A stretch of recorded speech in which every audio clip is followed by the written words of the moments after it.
What's up, guys? Good morning, everyone. I am Sudhir. So, welcome to Study Mission. I hope to look well.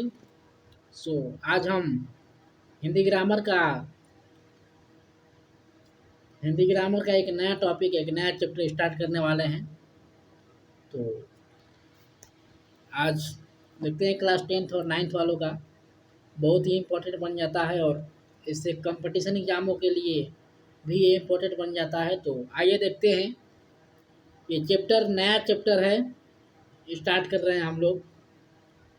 तो एक quotes के साथ शुरुआत करते हैं अपने लेक्चर को। कभी हार ना मानने की आदत ही एक दिन जीतने की आदत बन जाती है। तो हार ना मानिए, आगे बढ़ते रहिए, आपको एक दिन जीतने की आदत बन जाएगी और आप ज़रूर जीतेंगे। तो आइए चलते हैं, आज का चैप्टर स्टार्ट करते हैं। जैसे कि हमने पहले से भी चैप्टर स्टार्ट कर चुके हैं, तो 2-3 चैप्टर मैंने पहले भी कवर कर दिया है, ठीक है। तो ये हमारा नया चैप्टर है और 2-3 चैप्टर मैंने स्टार्ट कर चुका है, जो कि ये नया चैप्टर 5वां चैप्टर है। ये मेरा नया चैप्टर 5वां चैप्टर है। तो 4 चैप्टर हमारा आ चुका है। 4 चैप्टर्स को देखिए क्या क्या है। अलंकार है, उपसर्ग है, प्रत्यय है, समास है, वाक्य भेद है, क्या क्या है। तो ये अलंकार है, ये अलंकार नया चैप्टर है। तो आइए अलंकार को आज देखेंगे। अलंकार सबसे महत्वपूर्ण चैप्टर है, सबसे बड़ा चैप्टर है, सबसे लॉन्ग चैप्टर बोल सकते हैं इसको, अलंकार को। और ये अलंकार सबसे इम्पोर्टेंट हो जाता है हमारे कंपटीशन एग्जामों के लिए एवं हमारे 9th-10th के लिए। और ये अलंकार सबसे ज़्यादा कन्फ्यूजन करता है। अलंकार जो होता है चैप्टर, अलंकार से जो क्वेश्चन आते हैं, ये सबसे ज़्यादा कन्फ्यूजन करते हैं। तो उस कन्फ्यूजन को हम लोग देखेंगे, दूर करेंगे, और कैसे कन्फ्यूजन करते हैं, कैसे कन्फ्यूजन को दूर करते हैं, वो हम सारे बातें यहाँ पे देखेंगे। तो अलंकार को आइए देखते हैं, शुरू करते हैं। सबसे पहले समझिए कि अलंकार का अर्थ क्या होता है। तो अलंकार का अर्थ ही होता है किसी शब्द को सजाना, किसी शब्द को सजा कर देना। आप लोग देखे होंगे कि औरतें सजती हैं। आप कंघी लगाते हैं बालों में, किस लिए? सजने के लिए, अपने आप में निखार लाने के लिए। तो किसी भी शब्द को, किसी भी वाक्य में निखार लाने के लिए, किसी भी वाक्य को सजाने के लिए हम जिस शब्द का प्रयोग करते हैं, जिस वाक्यों का प्रयोग करते हैं, वही अलंकार होता है। आई होप कि अपना अलंकार का अर्थ समझ गए होंगे। तो आइए एक उदाहरण के तौर पे देखते हैं और इसको परिभाषा के तौर पे, किताबी परिभाषा के तौर पे देखते हैं। ऐसे तो मैं साफ साफ वर्डों में आपको बता दिया, वर्डों में, कि अलंकार होता क्या है। तो देखिए लिखा है, अलंकार शब्द अलम और कार शब्दों के मेल से बना है। देखिए अलंकार जो होता है अलम और कार शब्दों के मेल से बना होता है। अलम का अर्थ है भूषित करना और सजना या सुंदर, चमकना, बनाना। देखिए मैंने पहले ही बोला कि सजना और संवरना या सुंदर बनाना भूषित का अर्थ होता है, जो कि भूषित एक अलंकार के शब्द से निकल कर आता है, अलम से। और अलम का अर्थ ही भूषित होता है, और भूषित का मतलब सजना और संवरना या सुंदर बनना होता है। कृत का मतलब करने वाला, अर्थात अलंकृत करने वाला माध्यम जो होता है अलंकार कहलाता है। यानी कि सजाने संवारने वाला जो माध्यम होता है वही अलंकार कहलाता है। समानांतर रूप से आप देखे होंगे, गहना या आभूषण जिस स्त्री अपने सौंदर्य को बढ़ाने के लिए आभूषणों का प्रयोग करती है, उसी प्रकार शब्दों को, भाषा को सुंदर बनाने के लिए अलंकार का प्रयोग किया जाता है। तो आपको पता होना चाहिए कि अलंकार का अर्थ क्या होता है। तो आई होप के अलंकार का अर्थ आप लोगों को समझ में आ गया है। आइए आगे बात करते हैं। अगर तो काव्य की शोभा बढ़ाने वाले गुण धर्मों का अलंकार कहते हैं। देखिए साफ साफ भाषा में यहाँ लिखा है कि काव्य की शोभा बढ़ाने वाले गुण धर्मों को अलंकार कहते हैं। अगर आपको ये परिभाषा नहीं याद हो रहा है, क्लास 10th में परिभाषा भी लिखने को आ जाता है, 9th में। अगर आपको परिभाषा बड़ा नहीं याद हो रहा है, आप छोटा सा परिभाषा याद कर सकते हैं कि काव्य की शोभा बढ़ाने वाले गुण धर्मों को अलंकार कहते हैं, ठीक है। तो एनसीईआरटी जो बुक होती है, एनसीईआरटी बुक में सब छोटे छोटे शब्दों में बहुत बड़े अर्थ निकाल दिए जाते हैं। तो इसलिए आप छोटे से ये शब्द को, ये वाक्य को याद कर सकते हैं और अपना एक अलंकार का परिभाषा याद कर सकते हैं बहुत छोटे से। तो ये आपको बेनिफिट मिलता है ये एनसीईआरटी बुक में, ठीक है। तो आइए अलंकार के भेद जानते हैं हम लोग कुछ। और अलंकार के भेद दो तरह से होता है, एक शब्दालंकार के रूप में और एक अर्थालंकार के रूप में। आइए अगर हम बात करें, काव्य में शब्द और अर्थ दोनों ही अपना अपना अलग विशेष रूप से महत्व निभाते हैं। कभी शब्द विशेष का प्रयोग से काव्य सौंदर्य से वृद्धि होती है, तो कभी अर्थ में चमत्कार उत्पन्न होता है। इस आधार पर अलंकार के मुख्यतः दो भेद होते हैं, जैसे कि मैंने बताया, शब्दालंकार और अर्थालंकार। और शब्दालंकार में सॉरी, शब्दालंकार किसे कहते हैं? जब काव्य में किसी शब्द विशेष के कारण चमत्कार हो या परिवर्तन हो, उसको शब्दालंकार कहते हैं। आप साफ साफ भाषा में जान सकते हैं कि जिस वाक्य में या जिस काव्य में शब्द के द्वारा चेंजेस आया हो, शब्द के द्वारा बदलाव दिखे हो, उस वाक्य को या उस काव्य को हम लोग शब्दालंकार कहेंगे। You know that, I hope कि आप लोग समझ गए होंगे। जैसे कि पानी गए ना उबरे मोती मानुष चून। देखिए यहाँ पर जो पानी है और जो मोती मानुष है, ये दोनों पानी है, जो पानी का अर्थ पानी पानी है, लेकिन पानी का अर्थ दो निकल रहा है। सॉरी, पानी का अर्थ दो निकल रहा है। एक है पानी, आपका इज्जत, आपका जो इज्जत होता है, आप इज्जत जो कहते हैं, वो होता है पानी। और एक जो पानी है हम जो पीते हैं, तो ये दो अर्थ निकल रहा है। इसलिए यहाँ बोला गया है कि जो शब्द के आधार पर जो परिवर्तन निकल जाए, उसको हम लोग शब्दालंकार कहते हैं। जैसे इस एग्जाम्पल में देख रहे हैं कि पानी गए न उबरे मोती मानुष चून। तो ये एग्जाम्पल में देख सकते हैं आप लोग कि शब्दालंकार किसे कहते हैं। ये आप लोग अगर पढ़ेंगे, रीडिंग करेंगे, तो आपको पता होगा। आपको सबसे महत्वपूर्ण यहाँ पर जानकारी दी गई है, तो इसको आप लोग रीडिंग करेंगे तो आपको बहुत सारा जानकारी मिल सकेगी कि पानी और मोती कैसे हैं और पानी का अर्थ कैसे निकल रहा है। तो ठीक है, आइए चलते हैं आगे। शब्दालंकार के भेद। शब्दालंकार के मुख्यतः तीन भेद होते हैं। पहला अनुप्रास अलंकार, यमक अलंकार और श्लेष अलंकार। देखिए, शब्दालंकार के तीन भेद होते हैं, अनुप्रास अलंकार, यमक अलंकार और श्लेष अलंकार। अनुप्रास अलंकार वह होता है जब काव्य में किसी वर्ग की आवृत्ति एक से अधिक बार होती है, तो उसको अनुप्रास अलंकार कहते हैं। जी हाँ, अगर किसी काव्य में वर्ग की आवृत्ति वर्ग एक से अधिक बार आता है, तो उसमें अनुप्रास अलंकार होता है। चरुचंद की चंचल किरणें खेल रही है जलथल में, या वो आप कहानी सुने होंगे या कविता, चाचा ने चांदी के चम्मच से चटनी चटाई। तो ये जो एग्जाम्पल है, ये अनुप्रास अलंकार का ही एग्जाम्पल तो है, क्योंकि चाचा ने चांदी के चम्मच से जो च है, ये बार बार आ रहा है, बार बार च की आवृत्ति हो रही है। या चरुचंद की चरण किरणें खेल रही है जलथल में, जो च की आवृत्ति है, दोनों उदाहरणों में वो च की आवृत्ति बार बार आ रही है, इसलिए यह एक से अधिक बार आ रही है, इसलिए यह अनुप्रास अलंकार होगा। तो एक से अधिक बार जिस वाक्य में आए ऐसा, वो अनुप्रास अलंकार होता है। आप आंख मूंद कर बता सकते हैं कि ये एग्जाम्पल कौन सा है, किस अलंकार का है। तो ये आप लोग समझिए कि जो भी अनुप्रास अलंकार होता है, उस वाक्य में उस वर्ण की आवृत्ति एक से अधिक बार होती है। आई होप कि आप लोग शब्दालंकार का पहला अलंकार समझ गए होंगे, अनुप्रास अलंकार। आइए आगे बात करते हैं यमक अलंकार की और श्लेष अलंकार की। आइए यमक अलंकार को हम लोग देखते हैं। अगर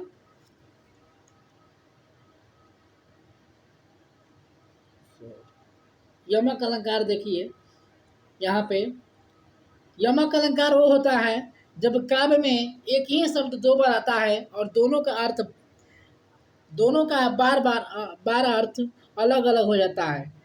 यमक अलंकार मतलब कि वो होता है जब एक ही शब्द बार बार आता है, दो बार आता है। एक शब्द बार बार नहीं, एक शब्द दो बार आता है। एक शब्द दो बार आता है लेकिन दोनों का अर्थ अलग अलग निकलता है, तो वह यमक अलंकार होता है। तो इसको आप लोग ऐसे याद कर सकते हैं, एक ट्रिक है कि यमक यमक अर्थ अनेक और शब्द दो बार, ठीक है। शब्द दो बार, यमक अर्थ अनेक, ठीक है ना। ऐसे आप लोग याद कर सकते हैं। शब्द दो बार आएगा, दोनों का अर्थ अलग अलग निकलेगा, तो वो होगा यमक अलंकार। कनक कनक तो सौगुनी, मद कथा अधिकाय, या खाए बोराय, नर व पाए बोराय। तो ये जो है, ये जो शब्द कनक कनक कनक कनक जो शब्द है, ये दो बार आया है, आपको पता होगा, लेकिन दोनों का अर्थ अलग अलग निकल रहा है यहाँ पे। इस दोहे का प्रथम पंक्ति में कनक शब्द दो बार आता है, परंतु दोनों बार अर्थ अलग अलग निकलता है। कैसे? तो एक कनक का अर्थ होता है धतूरा, और एक कनक, दूसरे कनक का अर्थ होता है सोना। बात किया जा रहा है कि धतूरा और सोना जिसके पास मिल जाता है, या जो इसको, जो धतूरा होता है, धतूरा जो खा लेता है उसको नशा हो जाता है, और जिसके पास सोना ज़्यादा हो जाता है उसको भी नशा हो जाता है। ये बात कही जा रही है। तो कनक जो है शब्द दो बार आया है, और दोनों का अर्थ हमको अलग अलग देखने को मिल रहा है।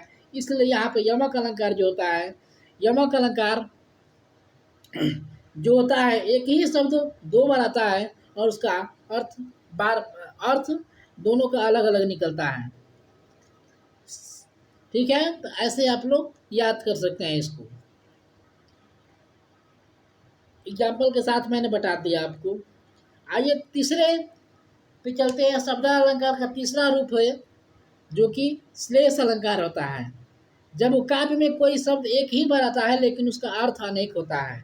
जी हाँ, अगर कोई भी काव्य में शब्द एक बार आता है लेकिन उसका अर्थ अनेक होता है, उसका अर्थ बहुत सारा हो जाता है, इसमें श्लेष अलंकार होता है। इसका एक प्यारा सा ट्रिक है कि शब्द एक अर्थ अनेक, शब्द एक अर्थ अनेक, ये ऐसे आप लोग याद कर सकते हैं। शब्द एक अर्थ अनेक, इट्स कॉल्ड श्लेष अलंकार। शब्द एक अर्थ अनेक तो श्लेष अलंकार। कब होगा? शब्द एक अर्थ अनेक तो श्लेष अलंकार होगा।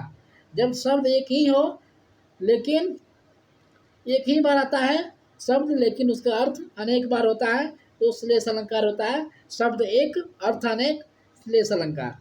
तो ऐसे आप लोग याद कर सकते हैं। चरण धरत चिंता करत, चितवन चारों ओर, सबरन को खोजत फिरत कवि, भई बाजारी और चोर। देखे, ये श्लेष अलंकार का है ये दोहा, ये इस पे फिट बैठता है, क्योंकि यहाँ पे सुब्रम जो शब्द है एक ही बार आता है, लेकिन इसका सुब्रम जो शब्द का अर्थ है वो अनेक हो जाता है, सुंदर हो जाता है, स्वर्ण हो जाता है, सोना हो जाता है। ये सब जो है ये सुवर्ण का अर्थ हो जाता है, तो अर्थ अनेक हो जाता है। इसलिए यहाँ पे श्लेष अलंकार दिया गया है। तो अर्थ शब्द एक अर्थ अनेक, वहाँ पे श्लेष अलंकार होगा। आई होप कि आप लोगों को पता हो गया होगा श्लेष अलंकार किसे कहते हैं। अगर हम शुरू से इसमें रिवाइज कर ले एक बार, तो श्लेष अलंकार हो गया आपका, और यमक अलंकार हो गया। यमक अलंकार कौन सा होता है? तो यमक अलंकार एक ही शब्द दो बार आता है लेकिन दोनों का अर्थ अलग अलग निकलता है, ठीक है। और अनुप्रास अलंकार मैंने पहले देखा था। अनुप्रास अलंकार में क्या होता था? अनुप्रास अलंकार में एक वर्ण की आवृत्ति एक से अधिक बार होती थी।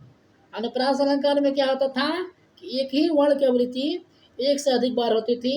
यमक अलंकार में क्या होता है कि एक ही शब्द दो बार आता है और दोनों का अर्थ अलग अलग निकलता है। लेकिन श्लेष अलंकार में सबसे अलग होता है। श्लेष अलंकार में क्या होता है कि एक ही शब्द एक ही बार आएगा, वो शब्द एक बार आएगा लेकिन उसका अर्थ जो होता है अनेक निकलता है। आई होप कि आप लोग रिवीजन के साथ साथ याद भी किए कर लिए होंगे थोड़ा बहुत। आइए अगले पेज पे चलते हैं। आइए अगले पेज पे चलते हैं। अगला पेज क्या है हमारा? अर्थालंकार। देखिए हमने शब्दालंकार को पढ़ लिया, अब है सेकेंड अर्थालंकार। देखिए हम लोग अलंकार में ही पहला जो शब्दालंकार होता है, पहला जो भेद होता है शब्दालंकार का, शब्दालंकार में जो 3 भेद होता है शब्दालंकार के, उसको भी मैंने पढ़ लिया। लेकिन अब अर्थालंकार में कितने भेद होते हैं? देखिए अर्थालंकार होता क्या है? जब काव्य या जो भी वाक्य अर्थ के आधार पर चेंजेस हो। हमने क्या पढ़ा था शब्दालंकार में? शब्दालंकार में पढ़ा था कि जब कोई भी काव्य में शब्द के द्वारा चेंजेस आए। लेकिन मैंने अर्थालंकार की बात कर रहे हैं, तो अर्थालंकार में जब कोई भी काव्य में अर्थ के आधार पर चेंजेस आएंगे, उसको हम लोग अर्थालंकार कहेंगे। या आप लोगों को शब्दालंकार और अर्थालंकार के शब्द से ही पता चल जाता होगा कि शब्दालंकार का किसे कहते हैं और अर्थालंकार किसे कहते हैं। अगर हम जब काव्य में अर्थ के माध्यम से सौंदर्य से वृद्धि होती है अथवा चमत्कार या उत्पन्न या परिवर्तन होता है, तो उसको हम क्या कहते हैं? अर्थालंकार कहते हैं। जैसे कि निम्नलिखित भेद हैं इनके। अर्थालंकार के भेद है उपमा, रूपक, उत्प्रेक्षा, अतिशयोक्ति एवं मानवीकरण। देखिए शब्दालंकार के कितने भेद? 3 भेद। लेकिन अर्थालंकार के 5 भेद। अर्थालंकार के 5 भेद होते हैं। कौन कौन? उपमा, रूपक, उत्प्रेक्ष, अतिशयोक्ति और मानवीकरण। ये 5 भेद आपके अर्थालंकार के होते हैं। और शब्दालंकार के 3 भेद होते हैं, जो कि अनुप्रास, यमक और श्लेष। ठीक है, आइए अर्थालंकार के भेदों के बारे में बात करें थोड़ा। पहला है उपमा अलंकार। जब किसी वस्तु या व्यक्ति की तुलना अत्यंत समानता के कारण किसी अन्य प्रतिष्ठित वस्तु या व्यक्ति से की जाती है, तब वहाँ पर उपमा अलंकार होता है। जैसे सीता का मुख चंद्रमा के समान सुंदर है। देखिए यहाँ पे सीता का जो मुख बताया जा रहा है वो चंद्रमा के समान है। समान मतलब चंद्रमा से तुलना किया गया है।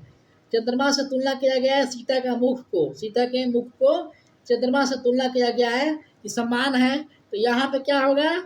उपमा अलंकार होगा।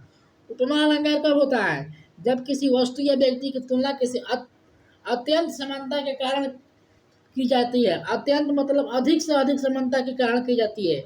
अधिक से अधिक कहने का मतलब कि सीता का मुख बताया जा रहा है कि सेम चंद्रमा के समान है, तो ये अधिक से अधिक हो गया। ये कभी पॉसिबल नहीं हो सकता है कि किसी भी लेडीज का, किसी भी स्त्री का जो मुख हो सकता है वो चंद्रमा के समान हो सकता है। क्या कभी हो सकता है? नहीं। लेकिन यहाँ पे अत्यधिक बताया गया है, अत्यंत समानता बताया गया है। तो ये अत्यंत समानता जो होता है ये उपमा अलंकार का भेद होता है। ये उपमा अलंकार का प्रकट करता है, क्योंकि जब किसी वाक्य शब्द को या जब किसी वस्तु को या व्यक्ति को हम समानता के कारण एक बहुत अधिकरण में समानता दिखाते हैं, तो वहाँ पे उपमा अलंकार होता है। इसी तरह ये एग्जाम्पल दिखाया गया है कि सीता का मुख चंद्रमा के समान है, ये होगा उपमा अलंकार। उपमा अलंकार के भी 4 अंग होते हैं। उपमा अलंकार के भी 4 अंग होते हैं। उपमेय, उपमान, वाचक शब्द और साधारण धर्म। उपमेय, उपमान, वाचक शब्द और साधारण धर्म। देखिए आप लोग घबराइएगा मत, ये चैप्टर काफ़ी लंबा है। ये चैप्टर काफ़ी लंबा है क्योंकि इसमें आपको देखने को मिल रहा होगा कि शब्द अलंकार के 3 भेद, अर्थालंकार के 5 भेद और उपमा अलंकार जिसमें है अर्थालंकार के पहला, उपमा अलंकार के भी यहाँ पे 6 भेद देखने को मिल रहा है, 4 भेद। तो आपको ये पता चल रहा होगा कि हमारा चैप्टर जो है ये सबसे लंबा है, तो घबराइए मत। तो आइए चलते हैं। उपमेय जो होता है जिस प्रस्तुत वस्तु की समानता की जाती है उसे उपमेय कहते हैं। जैसे सीता का मुख चंद्र के समान सुंदर है, तो जिस वस्तु की या जिस व्यक्ति की तुलना की जाती है वह उपमेय होता है। यानी कि सीता का मुख की तुलना की जा रही है ना, तो सीता का मुख जो होगा वो उपमेय होगा। ध्यान रखिए, जब भी हम किसी व्यक्ति की तुलना किसी और व्यक्ति के साथ अधिकरण में तुलना करते हैं तो क्या होता है? उपमा अलंकार होता है। लेकिन जिस व्यक्ति की तुलना करते हैं किसी दूसरे व्यक्ति के साथ, जिस व्यक्ति की तुलना, यहाँ सीता की तुलना की जा रही है। जब सीता की तुलना हम कर रहे हैं तो सीता जो होंगी वो उपमेय होंगी। सीता क्या होंगी? उपमेय होंगी। तो आप लोग ध्यान रखिएगा। अगर हम बात करें उपमान की, उपमान की तो प्रस्तुत उपमान होता है। देखिए, अर्थालंकार का दूसरा रूप उपमान होता है, जो कि प्रस्तुत वस्तु यानी उपमेय की तुलना जिस और प्रस्तुत वस्तु से की जाती है उसे उपमान कहते हैं। यानी कि सीता की तुलना किससे की गई थी? चंद्रमा से। चंद्रमा जो है वो उपमान है। देखिए, फर्स्ट पर्सन क्या थी? सीता। सेकंड पर्सन चंद्रमा। जो फर्स्ट पर्सन होता है वो उपमेय होता है, लेकिन जो सेकंड पर्सन होता है वह उपमान होता है। ये आप लोग को ध्यान देना है। और सेकंड पर्सन इसमें क्या है? चंद्रमा है, और चंद्र जो है उपमान है, सीता जो है उपमेय है। आइए थर्ड बात करते हैं, वाचक शब्द। उपमेय की उपमान से तुलना करने के लिए जिन तुलनात्मक शब्दों का प्रयोग किया जाता है उसे वाचक शब्द कहते हैं। सीता का मुख चंद्रमा के समान है। यहाँ पर तुलना की जा रही है किसका? मुख का तुलना की जा रही है भाइयों, मुख का तुलना की जा रही है। उपमेय तुलना करने के लिए जिन तुलनात्मक शब्दों का प्रयोग किया जाता है, मुख का तुलना की जा रही है। तुलनात्मक शब्द क्या है? तुलनात्मक शब्द क्या है इसमें? सीता का मुख जो है वाचक शब्द है। ठीक है। आइए साधारण धर्म की बात करें हम। यहाँ पर देखिए, साधारण धर्म की बात करते हैं हम। उपमेय और उपमान में जब साधारण धर्म की बात करते हैं तो हम सीता का मुख के समान, जब हम साधारण धर्म की बात करते हैं तो अगर हम देखें इसमें कि जब किस शब्द को, जिस शब्द की तुलना हम जिस शब्द से करते हैं तो उसके बीच का जो संबंध होता है, यानी कि चंद्रमा, वो क्या होता है? एक साधारण धर्म होता है। तो चंद्रमा क्या है? एक साधारण धर्म है और वाचक शब्द भी है। ये ध्यान रखिएगा। आइए अगले पेज पे चलते हैं।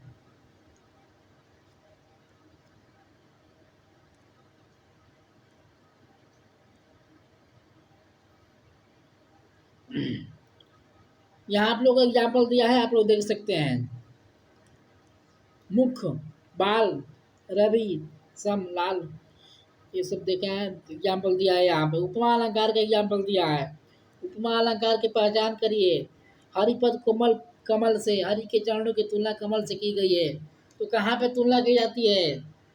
कहाँ पे तुलना की जाती है? अर्थालंकार में उपमा है, तो ये ध्यान रखिएगा।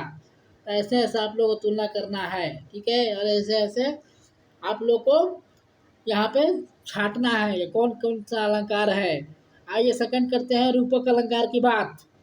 जब गुण की अधिकता समानता के कारण उपमा से उपमान का भेद आरोप कर दिया जाता है तब रूपक अलंकार होता है। इसमें वाचक शब्दों का अभाव होता है। देखिए, जब हम अत्यधिक समानता के कारण उपमेय में उपमान का अभेद लगा देते हैं, आरोप लगा देते हैं, तब वहाँ पर रूपक अलंकार हो जाता है। मैया मैं तो चंद्र खिलौना लायो, हे माँ मैं तो चंद्रमा रूपी खिलौना लाया, खिलौना लूंगा। ये आरोप लगा रहे हैं ना। यहाँ पे कृष्ण जी मैया से आरोप लगा रहे हैं कि मैं चंद्रमा रूपी ही खिलौना लूंगा। तो ये जब आरोप लगाया जाता है तो वहाँ पे रूपक अलंकार होता है। आइए नेक्स्ट पेज पे चलते हैं। नेक्स्ट पेज पे आपका उत्प्रेक्ष अलंकार। उत्प्रेक्ष अलंकार क्या होता है? देखिए थर्ड, जहाँ प्रस्तुत उपमेय या अप्रस्तुत उपमान का भेद रूप आरोप होता है वहाँ उत्प्रेक्ष अलंकार होता है। अर्थात उपमेय और उपमान के गुण धर्म की समानता के कारण समान होने की संभावना कर ली जाती है या उपमेय को उपमान जैसा मान लिया जाता है। देखिए, जहाँ पे हम उत्प्रेक्ष, उपमेय और उपमान का भेद रूप आरोप होता है और उत्प्रेक्ष अलंकार होता है, वहाँ पे उपमान के गुण धर्म के समानता के कारण समान मान लिया जाता है। धर्म और उपमान के गुण के कारण समानता मान लिया जाता है, वहाँ पे उत्प्रेक्ष अलंकार होता है। अगर हम एक एग्जाम्पल के तौर पर देखें तो सोहन ओढ़े पीत पट श्याम सरोने घात मनहु निर्मणि सरल पर अपात। ये है एक कृष्ण जी का दोहा है। या सिर फट गया उसकी वहीं मानो अरुण रंग का घड़ा। तो ये जो तुलना की जा रही है ये धर्म और इसके भेद के आधार पे ये जो तुलना की जा रही है ये क्या होगा, ये उत्प्रेक्ष होगा। ठीक है, ये उत्प्रेक्ष अलंकार होगा।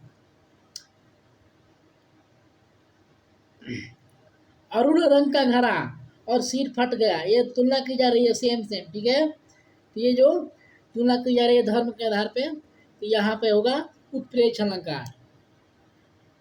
आइए नेक्स्ट पेज पे बात करते हैं।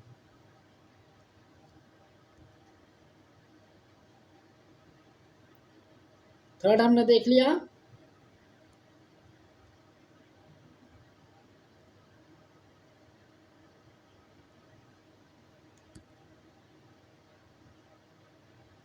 आइए फोर्थ हम बात करते हैं अतिशयोक्ति अलंकार। अतिशयोक्ति अलंकार होता है जब हम किसी बात को इतना बढ़ा चढ़ा कर कह देते हैं जिसका कोई समानता नहीं होती, उसको हम लोग अतिशयोक्ति अलंकार कहते हैं। किसी भी बात को हम बढ़ा चढ़ा कर कह दें उसको हम अतिशयोक्ति अलंकार कहते हैं। एग्जाम्पल के तौर पर आप लोगों को सबसे ज़्यादा समझ में आएगा। देखिए, हनुमान की पूंछ में लग न पाई आग, सारी लंका जल गई, गए निसादर भाग। जब यहाँ पर हनुमान की पूंछ में आग लगाई गई है, बात करिया जा रहा है। जब हमारे रामायण देखे होंगे आप, तो हनुमान की पूंछ में आग लगाई गई थी, तो उसमें लंका जलाने की बात की जा रही थी और अतिशयोक्ति अलंकार पे यहाँ पे है। क्यों? क्योंकि एक पूंछ जलने से लंका जला दिए, यानी कि बहुत बड़ा हम लोग यहाँ पे बढ़ा चढ़ा कर बोल रहे हैं। तो ये जो होगा अतिशयोक्ति अलंकार होगा। तो आप लोग समझ सकते हैं कि जब हम किसी भी बात को बढ़ा चढ़ा कर कहते हैं वो अतिशयोक्ति अलंकार होता है। अतिशयोक्ति शब्द से ही समझ में आ रहा है कि अतिशयोक्ति मतलब कि अति मतलब अधिक बढ़ा चढ़ा कर बोल दे रहा है किसी भी बात को, वो अतिशयोक्ति अलंकार होता है। और देखिए पांचवा है मानवीकरण अलंकार। जहाँ जड़ पदार्थों पर मानवीय भावनाओं का आरोप होता है, वहाँ मानवीकरण अलंकार हो जाता है। जहाँ पर किसी भी चीज को प्राकृतिक रूप से मान लेते हैं, जीवनतम मानव की तरह कार्य करते हुए दिखाया जाता है, मानवीकरण अलंकार होता है। जहाँ पर मान लेते हैं दिवसमय का समय मेघमय आसमान से उतर रही है, तो ये सब जो मान लेते हैं हम लोग, ये जो होता है सब जो मानवीकरण अलंकार होता है। आइए नेक्स्ट पेज पे चलते हैं।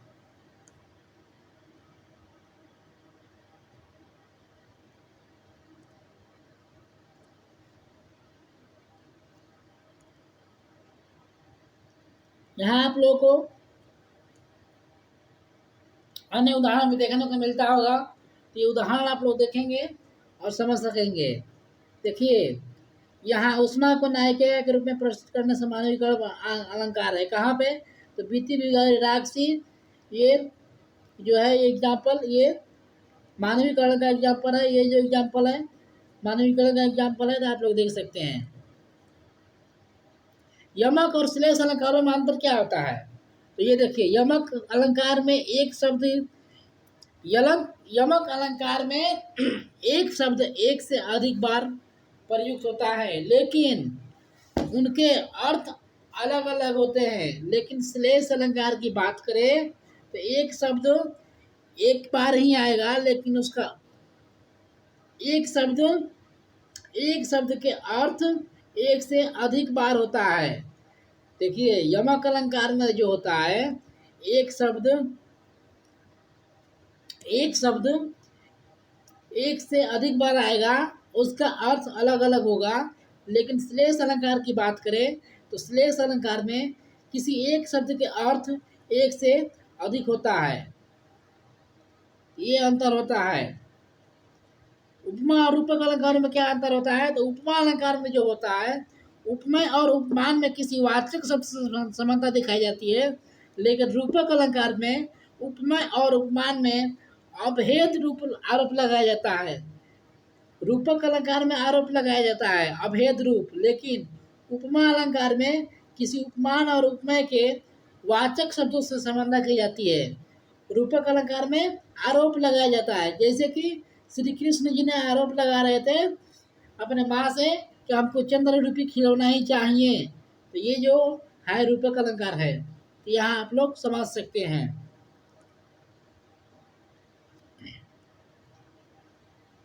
आइए हम लोग लास्ट बात करते हैं। यहाँ पे कुछ एग्जाम्पल के तौर पर दिया गया है यमक और उत्प्रेक्ष अलंकारों में अंतर। रूपक अलंकार में उपमेय और उपमान में अभेद रूप आरोप होता है। रूपक अलंकार में उपमेय और उपमान में अभेद रूप आरोप होता है, लेकिन उत्प्रेक्ष अलंकार की बात करें तो उपमेय और उपमान में भेद रूप आरोप होता है। ये देखिए,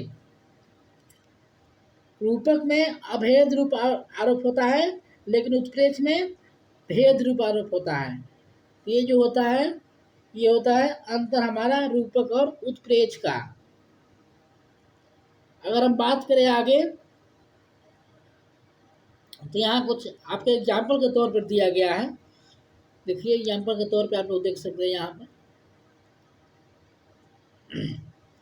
देखिए यहाँ पे हंसा कोली करही यानी कि अनुप्रास अलंकार, न काव्य कैलाश में अनुप्रास अलंकार, हस्ती चढ़िए ज्ञान को सहज चुड़ेला रारी रूपक अलंकार। ये कुछ एग्जाम्पल दिया गया है, आप लोग देख सकते हैं यहाँ। आई होप कि आप लोग समझ में आ गया होगा पूरा ये पाठ, ये लेसन जो कि हमारा अलंकार था, और ये सबसे लंबा लेसन है, सबसे लंबा चैप्टर था अलंकार का। तो आई होप कि आप लोग समझ गए होंगे अलंकार पूरी तरह से।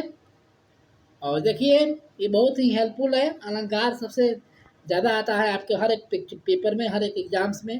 तो इसको ध्यान से पढ़िए और इस एक बार रिवीजन करिए अपने बुक से, ताकि आपको जो भी डाउट अभी भी हो उसको वो भी सॉल्व हो जाए। और जो भी डाउट होगा इसमें, आप लोग कमेंट बॉक्स में डाउट लिख सकते हैं और उसको हम सॉल्व करने की कोशिश करेंगे। तो आई होप कि आप लोगों को समझ में आ गया होगा ये लेक्चर, ये पाठ, ये लेसन। तो अगर आप हमारे साथ कनेक्ट रहते हैं, रहना चाह रहे हैं टेलीग्राम पर भी जुड़ सकते हैं। आपको प्रोवाइड की जा रहेगी, PDF भी मिल सकेगा। और आप बेल आइकन को नहीं दबाए हैं, बेल आइकन को दबाइए, तब को डेली अपडेट मिलते रहे। सब्सक्राइब करिए, लाइक करिए और अपने दोस्तों के साथ शेयर करिए, और कमेंट करना ना भूलें। तो थैंक यू फॉर लिसनिंग। जय हिंद।